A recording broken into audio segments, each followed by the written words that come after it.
გამარჯობა. ძალიან ძიმე მარცხი განვიცადეთ ბუნებრივია წინა ივენთზე და ამაზე ვისაუბრეთ კიდეც, ბევრიც ვინერვიულეთ, მე ერთმანეთსაც ვეჩხუბეთ ხალხი, იმიტომ რომ გაოგნებულები ვიყავით ნანახით. მაგრამ გრძელდება UFC-ც, გრძელდება ზოგადად ქართული MMA-ც და უნდა ნელ-ნელა გადავერთოთ კარგზეც, პოზიტიურზეც, მით უმეტეს რომ ნამდვილად სასიხარულო ამბავია, ორი ქართველის დებიუტი იქნება. ერთდროულად ლას-ვეგასში. ამ ორივე ქართველ მებრძოლს ჩვენ დიდი ხნის განმავლობაში უწინასწარმეტყველებდით, რომ ეს დრო აუცილებლად დადგებოდა მათი ხარისხიდან გამომდინარე, მათი ნაჩვენები ბრძოლებიდან გამომდინარე და დაახტა ჩვენი სურვილი და ამ ადამიანების მიზნებიც. ლევან ჩოხელს და ოთარი თანზილოვს ვიხილავთ UFC-ში და დღეს მინდა ამ ორი მებრძოლის მომავალ დაპირისპირებებზე გესაუბროთ.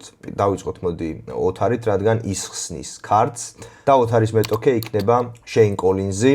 არის ესეთი მებრძოლი, ალბათ უმეტესობა თქვენთაგანისთვის უცნობი, ისიც ოთარის მსგავსად დებიუტანტია. დაუმარცხებელია, 7 გამარჯვება აქვს და არც ერთი მარცხი. საინტერესო მებრძოლია იმ მხრივ, რომ 15 წლის ასაკში დაიწყო ვარჯიში პირდაპირ MMA-ში. UFC-ს უყურა და ეს გახდა მიზეზი. ჟორჟ სენ-პიერია მისი საყვარელი მებრძოლი და პრინციპში შეგვიძლია ვთქვათ, რომ შინაარსობრივად ბაძავს კიდეც, რადგან ესეთი უნივერსალური მებრძოლია, მაგრამ ფეხზე ძირითადად ძალიან მძიმე დარტყმა აქვს და ამით გამოირჩევა, ჭიდაობაც უყვარს, რამე ესეც შეუძლია და ვფიქრობ, რომ თუ კარგად დააკვირდებოდა ოთარს და ექნებოდა დრო ოთარის სანახავად აუცილებლად ჭიდაობას ცდის რაღაც ეტაპზე, გამოუვა თუ არა ეს მეორე საკითხია, მაგრამ ცდის ნამდვილად. ოთართან ძირითადად ყველას ურჩევნია ხოლმე რომ ეჭიდაონ, იმიტომ რომ ფეხზე ძალიან კარგია, ძალიან სწრაფია ოთარი, ტექნიკურია და მხოლოდ იმიტომ რომ თუნდაც გაარკვიო, იქნება ამ გზით შეიძლება მისი დამარცხება, ამის გამო უნაცადოს შეინ კოლინზმა. ეს ადამიანები ერთმანეთს კარგად არ იცნობენ, ბუნებრივია. ერთმანეთს არ იცნობენ იმ მხრივ რომ ორივემ წარმატებას სხვადასხვა მხარეს მიაღწია, გულისხმობ ტერიტორიულად, ეხლა მათ გადაკვეთა ესე არ ქონიათ, მაგრამ აი ერთ-ერთი მომენტია, ერთ-ერთ ბრძოლაში შეინ კოლინზმა როცა მოიგო, მადლობა გადაუხადა ლევან ჩოხელს სტრაიკინგში მომზადებისთვის, ასე ვთქვათ და ოთარი და ლევანი ერთად არიან სულ და ძალიან დიდი შანსია, რომ ეხა ოთარს ბევრად უკეთესად ყავდეს შესწავლილი შეინ კოლინზი, ვიდრე შეინ კოლინზ ოთარი. თავის მხრივ შეიძლება ვიღაცამ ოთარიც არ იცოდეს როგორი მებრძოლია და მოდი ოთარზეც ვისაუბროთ. არის სტრაიკერი, არის ძალიან სწრაფი, ტექნიკური. ეს ბრძოლა 66 კილოგრამშია და ისე ოთარი 61-ის მებრძოლია. სხვათა შორის ერთხელ ოთარმა უკვე სცადა UFC-ში მოხვედრა, თუმცა დანა ვაითის კონტენდერების სერიაზე გაყოფილი გადაწყვეტილებით დამარცხდა და მიუხედავად ამ მარცხისა, დანა ვაითმა ესე თქვა კონტენდერების სერიის შემდეგ ინტერვიუში, რომ ძალიან მოეწონა ოთარი და აი როგორც ხედავთ, ერთი გამარჯვების შემდეგ ეგრევე და მისცა პირდაპირ კონტრაქტი, ანუ კონტენდერებზეც კი არ გაიყვანა ოთარი. ხო, ოთარიც ნოკაუტერია, მაგრამ აი ოთარის შემთხვევაში უფრო ნაკლებ ჭიდაობას ნახულობთ, თუმცა ეხა ადამიანი, რომელიც მერავდვალიშვილთან ვარჯიშობს და ზოგადად იმ გარემოში ვარჯიშობს, შეუძლებელია რომ ჭიდაობის კუთხით რაღაც დონეზე მზად არ იყოს ისეთი მებრძოლის ჭიდაობისთვის, როგორც შეინ კოლინზია. ბუნებრივია, რომ მოგვიწევს ფავორიტებზე და ანდერდოგებზე საუბარიც, ეს გაინტერესებთ ყველაზე მეტად. დიდად მე არ მიყვარს ხოლმე ამაზე ყურადღების გამახვილება, მაგრამ რადგან გაინტერესებთ, გეტყვით, რომ ოთარი არის ამ შემთხვევაში ანდერდოგი, მისი მეტოქე ითვლება ფავორიტად, თუმცა ეს ნამდვილად ისეთი ბრძოლა, როცა არც ერთი მებრძოლის შესახებ ბევრი არ იცის არავინ. ანუ ორივე მებრძოლისგან ჯერჯერობით რაც გვინახავს კმაყოფილები ვართ, ჩვენ ოთარისგან და ოთარზე ვართ კმაყოფილები და ოთარის მონაგარზე და ბუნებრივია შეინ კოლინზიც მოსწონთ თავისიანებს, მაგრამ აი რეალურად რა დონეზე შეუძლიათ ამ ადამიანებს ბრძოლა ჯერ გასატესტია. იგივე ოთარის ის მარცხიც, ერთადერთი მარცხი აქვს ოთარს, საერთოდ მარცხი არა აქვს კოლინზს, მაგრამ ის ოთარის მარცხიც, საკმაოდ საკამათო მარცხი იყო. პირადად მე მართლა გულწრფელად ვამბობ, ოთარი სულ არ იყოს ქართველი, მე ოთარი უფრო მომეწონა. და ისიც მნიშვნელოვანი ფაქტორი არის, რომ ოთარი უკვე მიეჩვია ამერიკაში ბრძოლა, ზოგადად ამერიკაში ყოფნას. მისთვის სიახლე იყო ეგრევე, ანუ ძალიან დიდი ნახტომი იყო.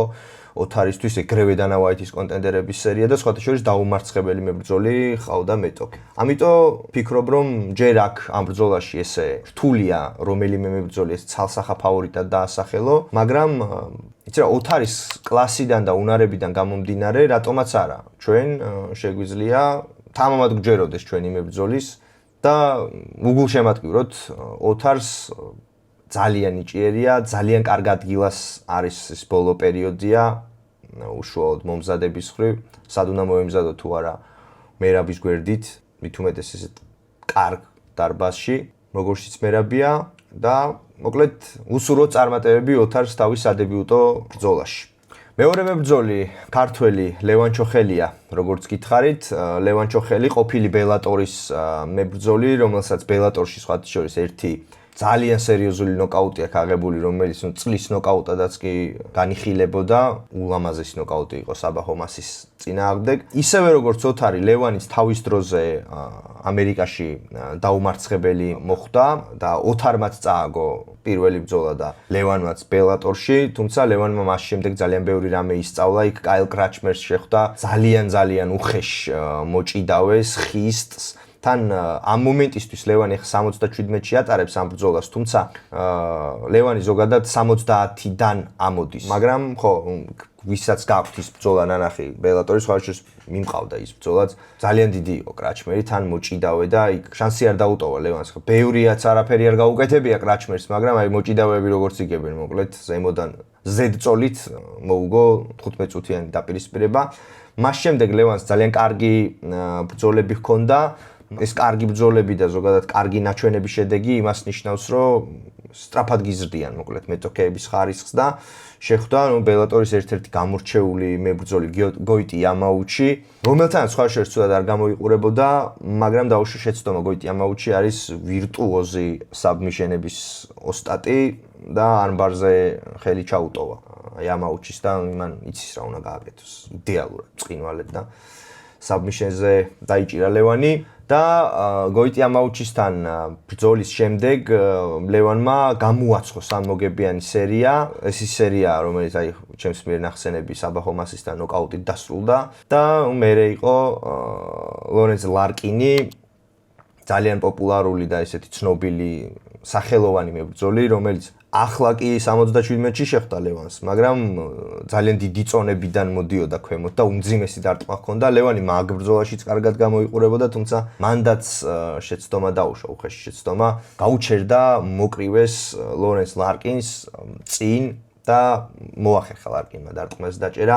რის შემდეგაც ლევანმა ერთი ბრძოლა ჩაატარა UFC-მ პირდაპირ უთხრა, ლევანის დონის შესახებ, ყველასთვის ვინც MMA-ში კარგად არის ეს ჩახედული, ცნობილია და ერთ-ერთ ორგანიზაციაში ლევანს დაპირდნენ, რომ თუ ჩემპიონობას მოიპოვებდა მისცემდნენ UFC-ს კონტრაქტს, ლევანმა ერთ ბრძოლაში ნოკაუტით მოიგო ჩემპიონის გამარი და ესეც UFC-ს კონტრაქტი. მთლიანობაში არის ძალიან ეფექტური სტრაიკერი, ფეთქებადის სწრაფი, კარგად მუშაობს ფეხებითაც, აქვს ძალიან კარგი ხელები, როგორც ტექნიკის მხრივ, ისე ძალის მხრივ. მაგრამ მე ლევანის შემთხვევაში უფრო სისწრაფეს და ტექნიკას გამოვარჩევდი, თუმცა ხო კიდევ ერთხელ ამ ძალაც არაკლია და ეტაპობრივად ძალიან კარგი ჭიდაობის უნარებიც დაამატა ლევან ჩოხელმა.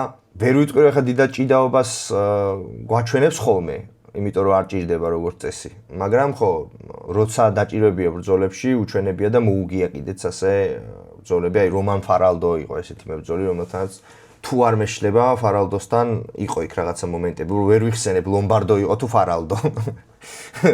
რომელ ბრძოლაში იყო ერთი ბრძოლა მახსოვს, ისიც მიყვავდა, რომ იჭიდავა ლევან ჩოხელმა და კარგი იყო აჯობა მეტოქეს.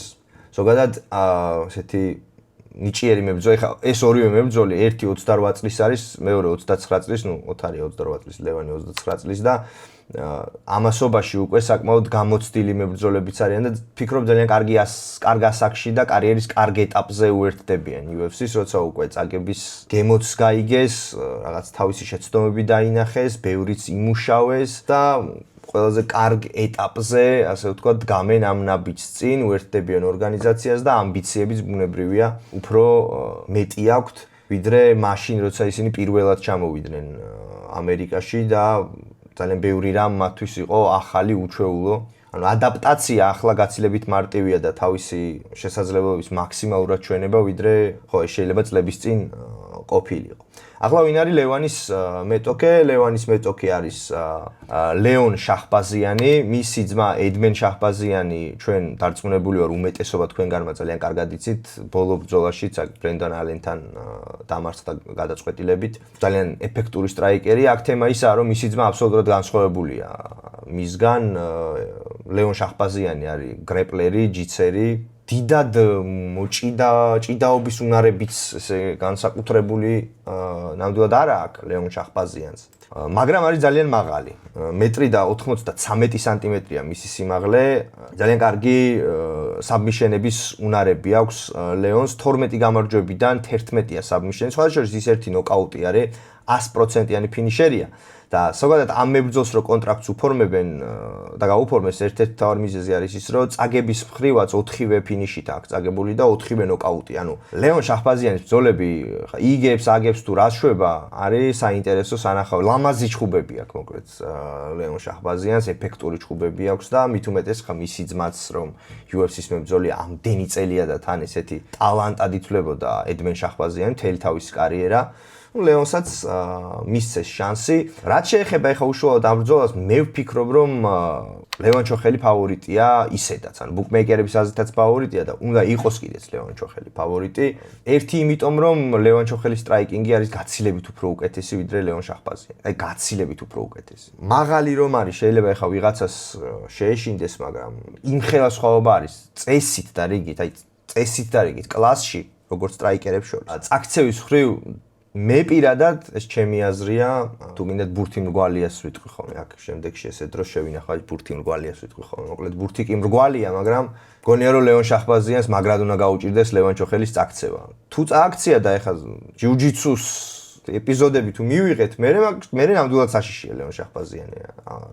ესე არ არის მარტივად საქმე, მაგრამ მანდამდე მისვლა მგონია გაუჭირდება ლევან შაჰბაზიანს და აი მისვლის ძიებაში და გზებში ვფიქრობ ლევან ჩოხელს თავისუფლად შეუძლია მისი ნოკაუტით დამარცხება. მოკლედ იმედიანად ვარ ამ ჩვენი ორივე მებრძოლის დებიუტის მიმართ. გონია რომ ორივე შემთხვევაში შეიძლება მოგება, თუ ლევანი დიდი ფავორიტია, ოთარ თანზილოვს შეუძლია აჩვენოს რომ შეცდნენ ბუკმეიკერები და შეცდნენ ის ადამიანები, ვინც ფიქრობდნენ რომ შეინ კოლინს ოთარის დამარცხება ამ დღეს კონკრეტულად ამ დღეს შეეძლო და დაიწყონ ამ ორივე ადამიანმა ესეთი მაღლასვლა რეიტინგში. არ მილაპარაკია სიმართლე რო გითხრათ ოთართან და საინტერესოა თუ ფიქრობს 61 კილოგრამში ისე უკან ჩაბრუნებას, ალბათ ფიქრობს, თუმცა ეს ვარაუდია, საინტერესოა თვითონ ოთარი რა სიტყვის. მოკლედ ლევან ჩოხელის და ოთარი თანზილოვის დებიუტი გვექნება ამ კვირას გამთენიისას. უქომაგოთ ჩვენს მებრძოლებს, ქართული MMA წინ მიდის ნებისმიერ შემთხვევაში და ჩვენც უნდა გადავერთოთ ამ ახალ ადამიანებზე. დარწმუნებული ვარ ის წყენა და ის რაღაც ბრაზი რაც გვაქვს ნელ-ნელა ჩვენც გაგვივლის, ილიასაც შეუხორცდება ჭრილობები, აღიდგენს ისევ ფორმას, მოიშუშებს ტრაუმებს და დაგვიბრუნდება მატადორი ჩვეულ სტილში. ხო, თუ მოგეწონათ ეს ვიდეო და ზოგადად მადევნებთ თვალს YouTube-ზე, ძალიან გამიხარდება თუ გამოიწერთ ჩემს არხს, გააქტიურებთ სარის ხილაკს, დამილაიქებთ ამ ვიდეოს, ამით ძალიან დაეხმარებით ჩემი არხის განვითარებას და მადლობელი დაგრჩებით. დროებით.